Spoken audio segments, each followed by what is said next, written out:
Next हमारा जो topic है वो है कि प्लाज्मा मेम्ब्रेन की हम बात कर रहे थे, तो हम प्लाज्मा मेम्ब्रेन पे अब किस किस तरीके के प्रोटीन फाउंड होते हैं उसकी बात करेंगे। ठीक है, कि लोकेशन के अकॉर्डिंग कि किस किस तरह के प्रोटीन्स फाउंड होते हैं प्लाज्मा मेम्ब्रेन पे, अब हम उसके बारे में डिस्कस करेंगे।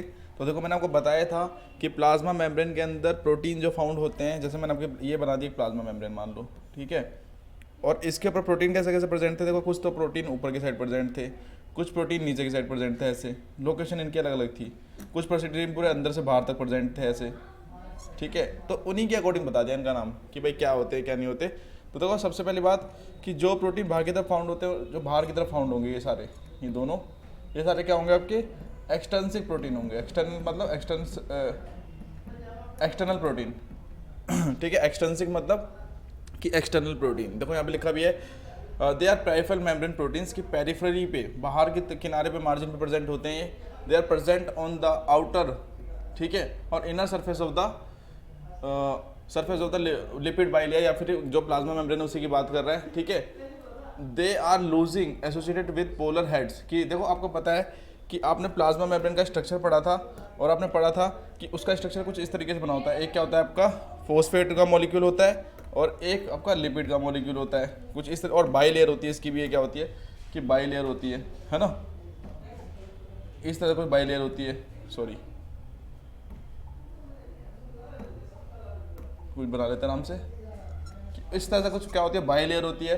तो देखो, चाहे प्रोटीन यहाँ प्रेजेंट हो, चाहे प्रोटीन इधर प्रेजेंट हो, चाहे प्रोटीन इधर प्रेजेंट हो, एक्सटेंसिव वाले मतलब मार्जिन पे प्रेजेंट होंगे, तो दोनों किससे अटैच्ड होंगे, अटैच होंगे आपके फोस्फेट से। और फोस्फेट कैसा होता है मॉलिक्यूल आपका, वाटर लविंग मॉलिक्यूल होता है, और वाटर लविंग मॉलिक्यूल को हम बोलते हैं पोलर हेड्स। तो ये बोला गया है कि ये जो प्रोटीन होंगे आपके पोलर हेड के साथ ज्वाइन हो रखे होंगे, ठीक है। नेक्स्ट, दे आर लूजली हो गया यहाँ तक, ठीक है। अभी काम क्या करते हैं, they permit interaction with the surrounding water with polar surface of lipid. अब देखो काम भी क्या होगा, प्रोटीन प्रेजेंट है, तो कहीं ना कहीं काम क्या करेंगे आपके ये, कि जो सरफेस पे जो इसके नियर बाई जो वाटर के ड्रॉपलेट्स ऐसे प्रेजेंट होते हैं, सेल के बाहर सेल के अंदर, उनको अपने पास अट्रैक्ट करके रखेंगे, उनको अपने पास अट्रैक्ट करके रखेंगे, ताकि जो हाइड्रेशन लेवल है प्लाज्मा मेम्ब्रेन का वो मेंटेन रहे, ठीक है।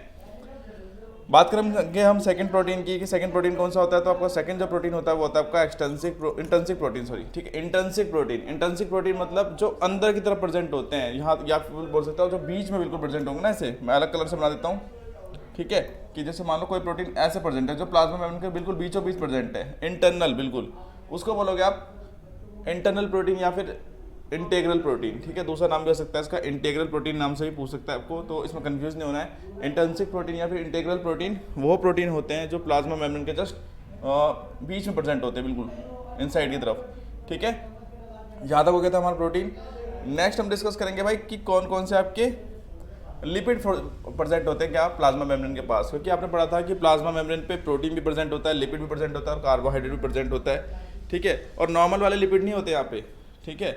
नॉर्मल लिपिड प्रेजेंट नहीं होते यहाँ पे, थोड़ा स्पेशल टाइप के लिपिड प्रेजेंट होते हैं, जैसे कि ग्लाइकोलिपिड, फोस्फोलिपिड, ऐसा कुछ लिपिड प्रेजेंट होते हैं। प्रोटीन भी नॉर्मल प्रेजेंट नहीं होते। प्रोटीन भी आपके कौन से प्रेजेंट होते हैं कि आपका ग्लाइकोप्रोटीन, कैरियर प्रोटीन, ये सब प्रेजेंट होते हैं, ठीक है। तो हम नेक्स्ट बात करेंगे हमारे लिपिड्स की, ठीक है। लिपिड्स की बात करेंगे हम कि कौन कौन से लिपिड्स आपको फाउंड देखने को मिल सकते हैं प्लाज्मा मेम्ब्रेन के ऊपर। चलो डिस्कस करते हैं लिपिड का। तो देखो, मोस्ट कॉमनली आपका सबसे ज़्यादा, क्योंकि आपकी प्लाज्मा मेम्ब्रेन किससे बनी हुई है, हमारी प्लाज्मा मेम्ब्रेन जो है वो किससे बनी है, फोस्फोलिपिड से बनी हुई है। तो सबसे ज़्यादा जो लिपिड फाउंड होता है वो कौन सा होता है आपका, फोस्फोलिपिड, ठीक है। ये भी याद रखना, जिसको आप लेसिथिन भी बोलते हो, जिसका दूसरा ही नाम क्या होता है, ऑल्सो नॉन एज लेसिथिन। बताया था मैंने आपको, इसी को क्या बोलते हो आप, लेसिथिन भी बोल देते हो, ठीक है। चलो बात कर लेते हैं इसके। Phospholipid found on the cell membrane, की फोस्फोलिपिड सबसे ज़्यादा अमाउंट में पाया जाता है किसके ऊपर, प्लाज्मा मेम्ब्रेन के ऊपर। They form the structural framework. अब आपको पता ही है कि आपने प्लाज्मा मेम्ब्रेन का कुछ स्ट्रक्चर देखा था, कुछ मैं छोटा जल्दी जल्दी बना देता हूँ, कि इस तरीके से बना हुआ था, देखो ऐसे करके बन रहा था। तो कहीं ना कहीं एक स्ट्रक्चर बना रहा था, देखो आपको पूरा दिख रहा है, ऐसे स्ट्रक्चर बन रहा है पूरा प्लाज्मा मेम्ब्रेन का, पूरा एक प्रॉपर स्ट्रक्चर बना के दे रहा था। तो कहीं ना कहीं एक स्ट्रक्चरल फ्रेमवर्क बनाने में हेल्प करता है किसका, प्लाज्मा मेम्ब्रेन का, ठीक है। नेक्स्ट हम बात करेंगे। अब देखो लिपिड्स की वजह से क्या होता है कि जो परमेबल जो एक परमेबिलिटी बनती है प्लाज्मा मेम्ब्रेन के बीच में, क्योंकि देखो अगर सपोज करो, मैंने आपको बताया था कि एक हाइड्रोफोबिक मॉलिक्यूल होता है, एक हाइड्रोफिलिक होता है। एक क्या होता है आपका हाइड्रोफोबिक होता है, एक हाइड्रोफिलिक मॉलिक्यूल होता है किसके ऊपर, प्लाज्मा मेम्ब्रेन के ऊपर। तो जो हेड होती है वो क्या होती है, हाइड्रोफिलिक होती है, मतलब वो वाटर को अट्रैक्ट करती है। हेड जो होगी वो क्या करेगी, वाटर अट्रैक्ट करेगी, ठीक है, वाटर अट्रैक्ट। बट जो टेल होती है ना, टेल फोस्फोलिपिड की जो टेल होती है वो क्या करती है, वाटर को रिफ्लेक्ट करती है। मतलब लिपिड की बात कर रहा हूँ मैं, क्योंकि आपको पता है कि कभी भी अगर आप लिपिड मतलब होता है फैट, फैट मतलब ठीक है फैट, तो ऑयल जैसे आप ऑयल की बात कर सकते हो, ऑयल इज अ फैट, ठीक है। तो आप कभी भी देखना जब भी आप फैट के अंदर वाटर को मिक्स करने की कोशिश करोगे ना, तो कभी भी वाटर मिक्स नहीं होगा तेल के साथ, ठीक है, बल्कि तेल क्या होगा ऊपर सरफेस पे आ जाएगा। तो यही क्या करता है कि ये एक परमेबिलिटी बैरियर बना के रखता है, ताकि कोई भी वाटर मॉलिक्यूल या कोई भी ऐसा मॉलिक्यूल जो वाटर सोल्यूबल है वो प्लाज्मा मेम्ब्रेन के अंदर आ ना जाए। क्योंकि ज़्यादा अंदर आ जाएगा प्लाज्मा मेम्ब्रेन के अंदर, या अंदर से बाहर ज़्यादा चला जाएगा, तो उसकी वजह से क्या हो सकती है, प्लाज्मा मेम्ब्रेन या तो रप्चर हो जाएगी, या तो प्लाज्मा मेम्ब्रेन क्या हो जाएगी, श्रिंक हो सकती है। समझ गए?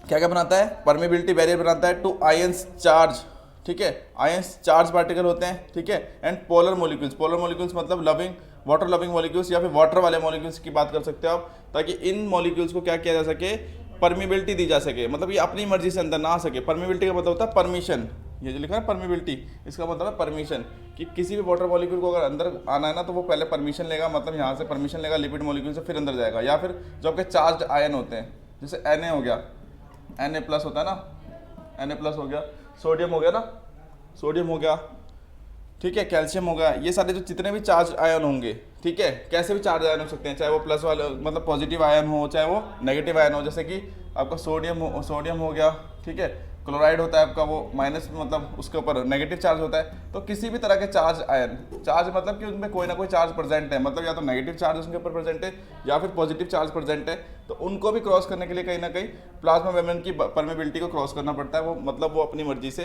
क्रॉस नहीं कर सकते हैं, ठीक है। तो इसी तरीके से क्या करता है प्लाज्मा मेम्ब्रेन अपनी स्ट्रक्चर को मेंटेन रखता है। उसके अंदर जितने भी आपके क्या कहते हैं, सोडियम है, ठीक है, क्लोराइड है, पोटाशियम है, उनको ऐसे ही मेंटेन करके रखता है, क्योंकि अगर परमेबिलिटी नहीं होगी तो वो चीज़ें इजीली बाहर जा सकती हैं उससे। नेक्स्ट हम बात करेंगे लिपिड के बाद हम बात करेंगे कार्बोहाइड्रेट्स, ठीक है। तो कार्बोहाइड्रेट्स कौन सा प्रेजेंट होता है, देखो ऑलिगोसैकेराइड प्रेजेंट होता है यहाँ पे, ये भी याद रखना, हेक्सोस, ठीक है, हेक्सोस मतलब ग्लूकोज, कि प्लाज्मा मेम्ब्रेन के अंदर या फिर सेल के पास, देखो सेल के, हमारी सेल के पास सबसे ज़्यादा जो आपका फाउंड होता है ना ग्लूकोज, कार्बोहाइड्रेट मतलब सॉरी शुगर, वो कौन सी शुगर होती है, वो होती है ग्लूकोज, ठीक है, ठीक है, ग्लूकोज होती है, ठीक है। अब ग्लूकोज का एग्जांपल देखो, इसको हेक्सोस क्यों बोला जाता है, ग्लूकोज को, हेक्सोस इसका केमिकल नेम है, ग्लूकोज का ना केमिकल नेम हेक्सोस है। मैं आपको आगे बता दूंगा लेक्चर में कि इसको हेक्सोस क्यों बोलते हैं। तो इसका केमिकल नेम इसका हेक्सोस होता है, ठीक है। हेक्सोस इसको इसलिए बोला जाता है क्योंकि हेक्सा मतलब होता है 6, मतलब 6 नंबर के, इसके 6 क्या होते हैं, इसके छठे नंबर के मोनोसैकेराइड पे आता है, मतलब या फिर 6 क्या होता है, इसके अंदर कार्बन मॉलिक्यूल प्रेजेंट होते हैं, 6 कार्बन मॉलिक्यूल प्रेजेंट होने की वजह से इसके अंदर इसको हेक्सोस बोला जाता है। कार्बन मॉलिक्यूल इसके अंदर 6 प्रेजेंट होते हैं, इसलिए हेक्सोस बोला जाता है। और आपने पढ़ा भी होगा कि इसका फार्मूला क्या होता है, तो C6H12O6 ग्लूकोज का फार्मूला होता है। तो आप देख सकते हैं यहाँ पे कार्बन के मॉलिक्यूल C6 मतलब कार्बन के मॉलिक्यूल कितने हैं, 6 प्रेजेंट है, इसलिए इसको हेक्सोस बोला जाता है ग्लूकोज को। तो सबसे ज़्यादा फाउंड होने वाला शुगर क्या होता है, ग्लूकोज ही होता है, क्योंकि एनर्जी चाहिए होती है ना सेल को, और सबसे इंस्टेंट एनर्जी देता है ग्लूकोज, इसलिए क्या होता है सेल के पास सबसे ज़्यादा फाउंड होता है ये वाला। सेकंड मोस्ट कॉमनली जो फाउंड होता है वो होता है आपका RNA शुगर या DNA शुगर, ठीक है, राइबोस शुगर जिसको आप पेंटोस बोलते हो, पेंटोस आगे पढ़ लोगे, ठीक है, बस यहाँ पे समझ लो कि पेंटोस बोला जाता है उनको, ठीक है, जो न्यूक्लियस वगैरह के पास प्रेजेंट होती है, जो रेप्लिकेशन वगैरह में हेल्प करती है, ठीक है। चलो नेक्स्ट हम बात करते हैं, नेक्स्ट हम बात करेंगे फंक्शन ऑफ प्लाज्मा मेम्ब्रेन की, क्या फंक्शन करती है। तो आपने इतना सारा पढ़ लिया प्लाज्मा मेम्ब्रेन के बारे में, और इंपॉर्टेंट भी है ये चीज़, ठीक है। तो अगर आप एक एक चीज़ें में वहाँ से उठा के लिखोगे ना, तो आराम से लिख दोगे, ठीक है, इसमें ज़्यादा कुछ डिफिकल्ट नहीं है, बस आप एक बार देख लो किस तरीके से होता है। देखो main function of cell membrane is compartmentalization, ठीक है, कि कंपार्टमेंट बना देती है। सेल मेम्ब्रेन क्या करती है, कंपार्टमेंटलाइजेशन कर देती है। मतलब आपको पता ना कि जैसे सेल मेम्ब्रेन है, ठीक है, और बाहर क्या है, ब्लड वेसल्स वगैरह है, ऐसे ब्लड वेसल्स वगैरह है, ब्लड भी है, वेंस भी बनाता हूँ मैं, चलो यहाँ पे हम रेड से बनाते हैं और ब्लू से बनाते हैं वेंस को, क्योंकि वेंस ब्लू होती हैं, ठीक है। मैं लिख भी देता हूँ उनके पास कि ये आपकी वेन्स, ये आपकी लिम्फ वेसल्स लगा लो, अभी ब्लड वेसल्स बनाते हैं, ठीक है। लिम्फ वेसल्स हो गई, लिम्फ वेसल्स हो गई, इसके अलावा ब्लड वेसल्स हो गई। इनके आसपास ही क्या होती है, ऐसे ब्लड वेसल्स भी प्रेजेंट होती हैं ऐसे करके आप बोल सकते हो, मतलब बहुत सारे होते हैं, मतलब एग्जांपल बता रहा हूँ उसको। ब्लड वेसल्स, ब्लड वेसल्स हो गई, और ये बीच में आपकी सेल है, ये तो आपको पता ही है कि ये सेल है, ये सेल है। तो देखो आपको पता है सेल के अंदर बहुत सारे ऑर्गेनल्स प्रेजेंट होते हैं। ऑर्गेनल्स समझते हो ना, जैसे माइटोकॉन्ड्रिया, गोल्जी अपैरेटस, मैं यहाँ पे ब्लैक से बनाता हूँ। जैसे यहाँ पे क्या होता है आपका कि माइटोकॉन्ड्रिया प्रेजेंट है, गोल्जी अपैरेटस प्रेजेंट होता है ऐसा करके कुछ, ठीक है। बीच में न्यूक्लियस प्रेजेंट होता है, सेंट्रियोल्स वगैरह प्रेजेंट होते हैं ऐसा करके, ठीक है। राइबोसोम्स प्रेजेंट होते हैं ऐसा करके, फ्री रेडिकल, और बहुत चीज़ें प्रेजेंट होती है।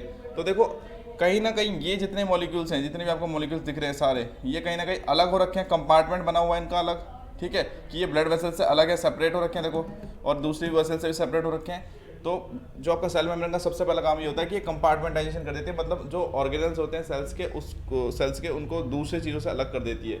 अगर ये ऐसा ना हो तो सारे जो ऑर्गेनल्स है वो ऐसी ब्लड वगैरह के साथ मिक्स हो जाएंगे, जिसकी वजह से क्या होगा, वो अपना प्रॉपर फंक्शन नहीं कर पाएंगे। तो पहला फंक्शन क्या होगा, कंपार्टमेंटाइजेशन करना, ठीक है, कि ये काम करती है प्लाज्मा मेम्ब्रेन। नेक्स्ट हम बात करेंगे कि दूसरा काम क्या होता है। तो दूसरा काम ये होता है कि ये क्या करती है, प्रोटेक्ट करती है सेल को इंजरी से, ठीक है। जो सेल के अंदर देखो सेल को कैसे प्रोटेक्ट करती है कि आपका ये सेल है, इसके ऊपर प्लाज्मा मेम्ब्रेन है, और ये पूरी सेल को क्या कहते हैं, अंदर आपको पता है ऑर्गेनल्स प्रेजेंट है, तो अंदर किसी भी चीज़ को आने से रोकती है। इसका मतलब क्या होता है, इंजरी से बचा रही है। नहीं तो अगर कोई भी बैक्टीरिया वायरस अगर इजीली अंदर आ जाए, कोई भी बैक्टीरिया वायरस अगर इजीली अंदर आ जाएगा तो क्या कर देगा, इन्फेक्शन कर देगा, डैमेज कर देगा सेल को, इससे बचाती है आपको, ठीक है। नेक्स्ट होता है it help in regulating the flow of material into and out of the cells. जो आपने अभी पढ़े थे ना, कैरियर प्रोटीन और प्लाज्मा, वो intensive protein, extensive protein, channel protein, उसके बारे में बात कर रहा है कि किसी भी चीज़ को बाहर जाना है सेल से, या किसी भी चीज़ को अंदर जाना है, वो किसके थ्रू जाएगा, प्लाज्मा मेम्ब्रेन के थ्रू ही जाएगा। बैरियर को क्रॉस करेगा पहले, क्योंकि यहाँ पे परमेबिलिटी बैरियर होता है। ऐसा नहीं कि कोई भी चीज़ अंदर आ जाएगी अपनी मर्जी से, कोई भी चीज़ बाहर चली जाएगी, पहले उसको प्लाज्मा मेम्ब्रेन का बैरियर क्रॉस करना पड़ेगा, उसके बाद ही वो चीज़ अंदर या बाहर जा सकती है सेल से, ठीक है। बाउंड्री बना के रखता है, देखिए आपको ये पूरी बाउंड्री बनी हुई है, ठीक है, ये बाउंड्री बना के रखता है, ठीक है। The plasma membrane allow to cross the selective substance across the cells. Selective substance देखो आपने पढ़ा था कि परमेबिलिटी बैरियर बनाती है। परमेबिलिटी बैरियर मतलब होता है कि जिन चीज़ों को परमिशन दी जाएगी, सेलेक्टिव चीज़ों को परमिशन दी जाती है ना। जैसे मान लो सेल के अंदर सोडियम की कमी हो गई, मान लो सेल के अंदर क्या हो गया है, सोडियम की, यहाँ पे मान लो सोडियम की रिक्वायरमेंट है, ठीक है, और बाहर सोडियम प्रेजेंट है बहुत सारा, कहाँ प्रेजेंट है, ब्लड वेसल्स के अंदर प्रेजेंट है। तो ये क्या करेगा, इसको परमिशन देगा कि आप इसके अंदर आ जाओ, सोडियम को अंदर बुला लेगा। तो ये क्या होता है, परमेबिलिटी फंक्शन होता है, या फिर सेलेक्टिव चीज़ों को अक्रॉस कराता है सेल से। मान लो CO2 बढ़ गया सेल के अंदर, मान लो CO2 बढ़ गया, CO2 बहुत बढ़ गया, तो अब इसका फंक्शन क्या होगा, इसको बॉडी से बाहर निकालना। तो ये क्या करेगा, इसको सेलेक्टिव चीज़ों को अक्रॉस करा देगा सेल से। ये सारा किसके बिहाफ पे होता है आपका, ये सारा ही सारा आपका प्लाज्मा मेम्ब्रेन करती है। बिना प्लाज्मा मेम्ब्रेन की परमिशन के बगैर ये नहीं हो सकता, ठीक है। देखो यही आपके सेक्रेटरी और एक्सक्रेटरी फंक्शन हो गया कि CO2 को बाहर निकालना, यही क्या हो गया, एक्सक्रेशन हो गया, क्योंकि CO2 वेस्ट था, CO2 वेस्ट था सेल के लिए, क्योंकि ऑक्सीजन उसने लिया और उसको CO2 में कन्वर्ट करके उसको बॉडी से बाहर निकाल दिया। तो सेक्रेटरी और excretory function of waste products thrown out of the cells by the plasma membrane through exocytosis. कि जब कोई देखो आप भी खाना खाते हो, खाना खाने के बाद क्या होता है, वेस्ट प्रोडक्ट बनता है, तो उसको आप क्या कर देते हो, एक्सट्रैक्ट कर देते हो। तो सेल भी क्या करती है, सोडियम को यूज़ कर रही है, कार्बोहाइड्रेट को यूज़ कर रही है, इन सब चीज़ों को यूज़ कर रही है। तो कहीं ना कहीं इनका जब वेस्ट बन जाएगा तो उसको बॉडी से बाहर भी निकालना है, और इस बाहर निकालने के प्रोसेस को हम बोलते हैं एक्सोसाइटोसिस। एक्सो मतलब बाहर, मैं लिख भी देता हूँ यहाँ पे अगर आपको नहीं समझ में आ रहा हो, ठीक है, यहाँ साइड में लिख देता हूँ, एक्सोसाइटोसिस लिख देता हूँ मैं यहाँ पे, एक्सो। देखो एक्सो मतलब क्या होता है, आउट। साइटोसिस का मतलब क्या होता है, साइटोसिस का मतलब होता है, साइटोसिस बोल दो या साइटो बोल दो, तो वो होता है सेल, कि किसी भी चीज़ को सेल से बाहर निकालने की प्रोसेस को आप एक्सोसाइटोसिस बोलते हो। और और बाहर कौन सी चीज़ निकलती है, जो वेस्ट प्रोडक्ट होता है बॉडी से या फिर सेल से, उसी को बॉडी से निकाला जाता है बाहर, ठीक है। नेक्स्ट होता है आपका the plasma membrane also help in the cell movement. और प्लाज्मा मेम्ब्रेन क्या होती है, सेल की मूवमेंट में भी हेल्प करती है, ठीक है। किस जो सेल होती है वो इसी की हेल्प से थोड़ा क्या होता है, देखो ऐसा नहीं होता कि बहुत तगड़ी ज़्यादा मूवमेंट होती है सेल में, बहुत ही रियरली मूवमेंट होती है। जैसे आप ने देखा होगा पेरिस्टालसिस मूवमेंट। अब पेरिस्टालसिस मूवमेंट मतलब क्या होता है, देखो आपको पता है हमारी पूरी बॉडी सेल से बनी हुई है, तो इंटेस्टाइन भी सेल से बनी होगी, तो आपको पता है ना कॉन्स्ट्रिक्ट करती हैं। देखो मैंने यहाँ पे एक इंटेस्टाइन बना दिया ऐसे करके, जो कॉन्स्ट्रिक्ट हो रही है ऐसे, ठीक है, कॉन्स्ट्रिक्ट होती है फिर रिलैक्स होती है, कॉन्स्ट्रिक्ट होती है फिर रिलैक्स होती है, मतलब स्लाइटली मूवमेंट जो होता है ना सेल्स के अंदर, क्योंकि जब मूवमेंट होगा तभी तो कॉन्स्ट्रिक्शन रिलैक्सेशन हो पाएगा, तो वो भी किसकी वजह से होता है, वो भी प्लाज्मा मेम्ब्रेन की वजह से ही पॉसिबल हो पाता है। समझ गए? तो ये सारे हो गए आपके फंक्शन वगैरह, ठीक है। अब हम बात करेंगे कि कौन कौन से जंक्शंस फाउंड होते हैं, ठीक है। जंक्शंस किस लिए रिस्पॉन्सिबल होते हैं, आपके सेल की ज्वाइनिंग के लिए, और कहीं ना कहीं ये क्या होते हैं, ट्रांसपोर्टेशन मैकेनिज्म भी बना रहे होते हैं। तो हम बात करते हैं कि कौन कौन से जंक्शंस फाउंड होते हैं प्लाज्मा मेम्ब्रेन के ऊपर, ठीक है। जंक्शंस के बारे में पेपर में पूछा गया है, इसलिए इसको आपको थोड़ा पढ़ना पड़ेगा, ठीक है। समझ लोगे तो ईजी हो जाएगा, बस इतना ही पढ़ना है आपको। चलो चलो देखो जंक्शंस का मतलब क्या होता है। जंक्शन आपने सुना रेलवे जंक्शन, ठीक है। तो जंक्शन का मतलब होता है जहाँ पे कोई चीज़ आके कोई चीज़ आके आपस में जुड़ती हैं या मिलती हैं, तो उसको जंक्शन बोलते हो। यहाँ पे हम सेल की बात कर रहे हैं, तो सेल जंक्शन क्या होगा, जहाँ पे दो सेल आके, दो या दो से अधिक सेल भी हो सकती हैं कि आपस में आके जुड़ती हैं, तो उस जगह को बोल दोगे आप सेल जंक्शन। जैसे कि the cell junction are found in epithelial tissues, muscular tissues and nervous tissues. की सेल जंक्शन आपको कहाँ पे जाके जहाँ देखने को मिलेगा, एपिथेलियल टिश्यूज़ के अंदर देखने को मिलेगा, नर्वस टिश्यूज़ के अंदर देखने को मिलता है, और मस्कुलर टिश्यूज़ के अंदर देखने को मिलता है, ठीक है। अब किस किस तरह के सेल जंक्शन फाउंड होते हैं, तो देखो पहला है आपका टाइट जंक्शन, दूसरा है आपका गैप जंक्शन, तीसरा है आपका अडहेर जंक्शन, चौथा है आपका डेस्मोसोम्स, और पांचवा है आपका हेमिडोस्मोसोम्स। हमें बस इसमें ज़्यादा किन को पढ़ना है, हमें 3 पॉइंट बस समझ लेना है, बस इससे ज़्यादा नहीं, ठीक है। तो पहले हम बात करते हैं, देखो मैं बनाता हूँ तीनों टाइप के जंक्शंस बनाता हूँ आपके में। ये 2 सेल हो गई, मैं यहाँ पे ऐसे थोड़ा सा मोटा करना चाहता हूँ, ठीक है। ये 2 सेल हो गई, सेल सेल, ठीक है। एक और बनाता हूँ मैं सेल यहाँ पे, दूसरे कलर को इसी को यूज़ कर लेते हैं, यहाँ बना देते हैं, ठीक है। ये भी 2 सेल हो गई, फर्स्ट सेल, दूसरी सेल, ठीक है। एक और बनाते हैं सेल यहाँ पे आपका, थोड़ा सा ये आपको मैं 3D डायग्राम में दिखाऊंगा जो मैंने बना रखा है, बट फिर भी बना लेते हैं थोड़ा सा इसको। ये भी सेल है, देखो मैंने उसमें नॉर्मल बनाया था, पर यहाँ पे थोड़ा आपको दिखाना पड़ेगा, इसलिए इसको कुछ इस तरीके से बनाना पड़ रहा है, तो आप कंफ्यूज ना हो कि ये सेल अलग है वो सेल अलग है, सेम ही सेल है, बस यहाँ थोड़ा 3D बनाना पड़ रहा है इसको, क्योंकि आपको दिखाना पड़ेगा इसमें कि अडहेर जंक्शन होता किस तरीके से है। चलो बात करते हैं अब एक एक करके। देखो यहाँ पे आपने जो फर्स्ट देखा, पहले वाले में देखा, यहाँ पे इसकी बात कर रहा हूँ मैं। तो फर्स्ट में आपने देखा कि यहाँ पे 2 सेल ज्वाइन तो हो रही है, देखो दोनों सेल आपस में ज्वाइन तो हो रही है, पर बिल्कुल टाइटली ज्वाइन हो रही है, इनके बीच में कोई जगह ही नहीं बची, दिख रहा है यहाँ पे, इस तरह से ज्वाइन हो रखी हैं एकदम बिल्कुल। जो मैं लाइट नीला कर दे रहा हूँ ना एरिया, अब खुद देखो वहाँ पे कि जो आपको यहाँ पे सेल देखने को मिल रही है ना, कितनी टाइटली पैक हो रखी है, मतलब आपस में कोई इनके बीच में गैप भी प्रेजेंट नहीं है, और बिल्कुल टाइटली पैक है, ठीक है। इस तरह के जंक्शन को बोलते हो आप टाइट जंक्शन, जो टाइटली पैक हो सेल, मतलब उनके बीच में बिल्कुल भी स्पेस ही नहीं है। जब 2 सेल जुड़ते हो, क्योंकि जंक्शन का मतलब क्या होता है, जुड़ना, और जंक्शन मतलब कि सेल जंक्शन की बात आप कर रहे हो कि सेल 2 आपस में जुड़ रही है, किस तरीके से जुड़ी हुई हैं। अगर बहुत टाइटली पैक हो रखी है आपस में, तो उसको बोल दोगे आप टाइट जंक्शन। बट अगर आप दूसरी इमेज देखो, यहाँ वाली इमेज देखो, तो आपको दिखेगा कि सेल के बीच में गैप है, और सेल जुड़े हुए हैं किसके, आपके चैनल प्रोटीन की हेल्प से। आपने पढ़े थे ना सेल के अंदर क्या होता है, चैनल प्रोटीन प्रेजेंट होते हैं, उसकी हेल्प से जुड़े हुए हैं। देखो यहाँ पे ये आपके, मैं लिख भी देता हूँ कि ये आपके जस्ट क्या है, ये आपके चैनल प्रोटीन है,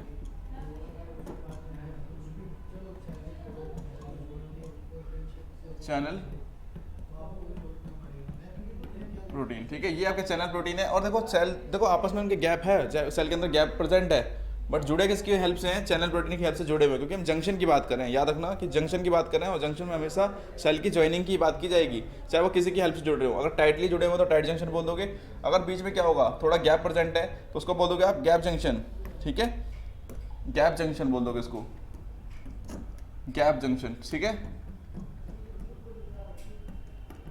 ये जो होगा आपका गैप जंक्शन होगा, मतलब सेल तो जुड़ी तो होगी, पर गैप जंक्शन मतलब गैप होगा इनके बीच में, इसलिए इसको क्या बोल दोगे, गैप जंक्शन। और जुड़े किसकी हेल्प से हैं, कैरियर चैनल प्रोटीन की हेल्प से जुड़े हुए होते हैं। नेक्स्ट हम बात करेंगे थर्ड जो आपका है, वो होता है आपका अडहेर जंक्शन। अडहेर जंक्शन में क्या होता है, देखो सपोज करो कि ना इसके चारों तरफ, ये मैंने वैसा डायग्राम बनाया आपका थोड़ा 3D, तो सेल के चारों तरफ ऐसे करके कुछ मैं ऐसे बताना चाहता हूँ, किस सेल के चारों तरफ क्या है, प्रोटीन प्रेजेंट है, कौन से वाले, आपके अडेयर वाले, ऐसे ऐसे करके, ऐसे करके ना वो निकले होते हैं नोट्स, कुछ ऐसे करके, समझ रहे हो कि ऐसे क्या होता है, नोट्स से निकली होती है प्रोटीन की। और यहाँ भी सेम, इस सेल पे भी क्या होगा, सेम वही होगा पैटर्न, ठीक है। ये आपका यहाँ हो गया, ये बाहर आ गया, और ये आपके आगे बाहर,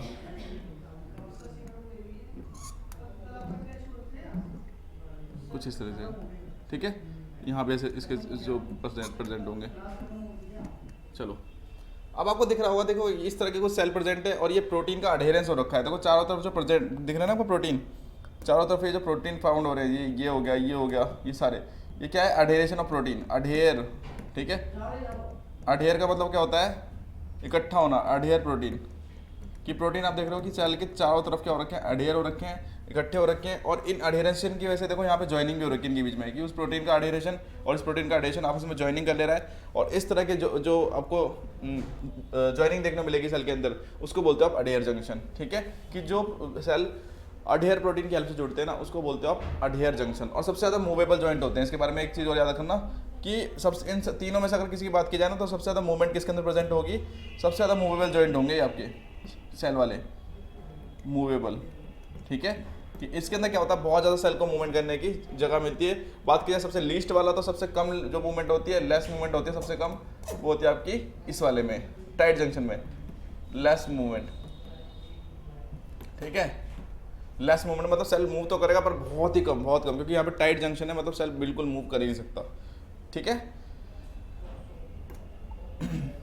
नेक्स्ट हम बात करते हैं थोड़ा सा टाइट जंक्शन के बारे में, क्योंकि मैंने आपको समझा दिया है कि किस तरीके से होगा।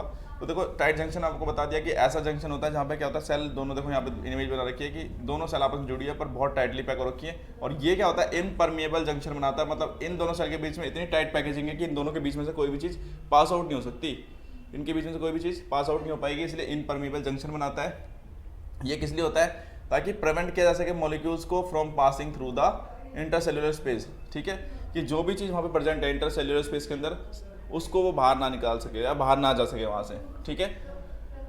मेनली टाइट जंक्शन आपको कहाँ फाउंड देखने को मिलेगा, तो जितनी भी होलो कैविटीज़ होती हैं, होलो कैविटीज़ वगैरह, या इनर लाइनिंग स्टमक की, या फिर यूरिनरी ब्लैडर या स्मॉल इंटेस्टाइन, वहाँ पे आपको टाइट जंक्शन देखने को मिलेगा। देखो एग्जांपल बताता हूँ मैं आपको कि जो भी कोई ऑर्गन, सीधी सी बात आपको याद करनी है कि टाइट जंक्शन कहाँ पे प्रेजेंट होगा, जितनी भी इनर लाइनिंग होती है ना ऑर्गन्स की, जो कुछ ना कुछ कंटेन करती है, जितनी भी इनर लाइनिंग्स हो गई, ठीक है।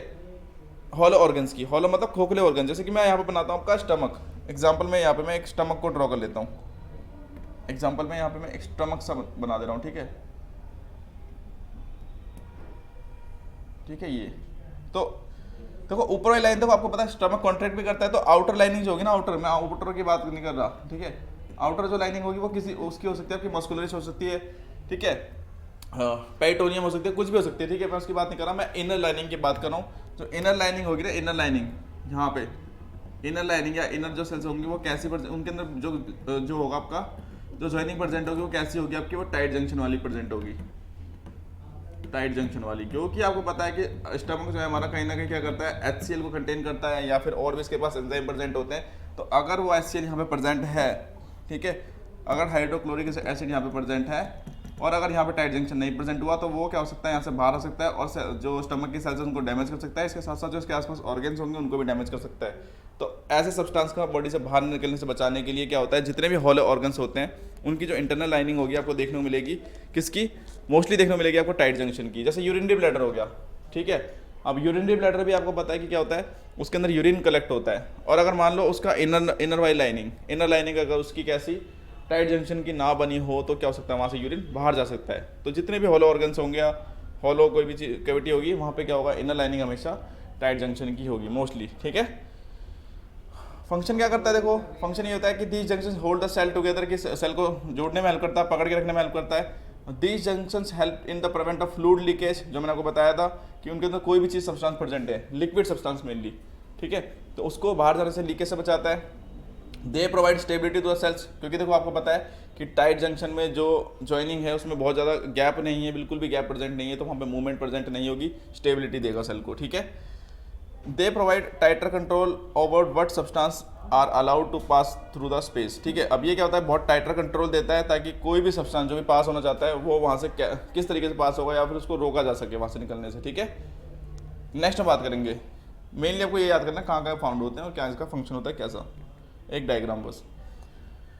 गैप जंक्शन की बात करते हैं हम। तो गैप जंक्शन क्या होता है, देखो मैंने आपको बताया था कि दो प्रोटीन जुड़े हैं बट उनके बीच में गैप प्रेजेंट है, पर किसकी हेल्प से जुड़े होते हैं, चैनल प्रोटीन की हेल्प से जुड़े हुए हैं। जो मैंने आपको बताया था कि हमेशा रखना कि गैप जंक्शन में जो आपका ज्वाइनिंग होती है ना सेल के बीच में, वो हमेशा चैनल प्रोटीन की हेल्प से जुड़ती है। और यहाँ पे आपको मैंने एक स्ट्रक्चर ड्रॉ भी कर रखा है, आप देख सकते हो कि यहाँ पे चैनल प्रोटीन का एग्जाम्पल बना रखा है, आप इजीली देख सकते हो। ठीक है, चलो नेक्स्ट हम बात करते हैं कि और क्या देखने को मिलेगा आपको।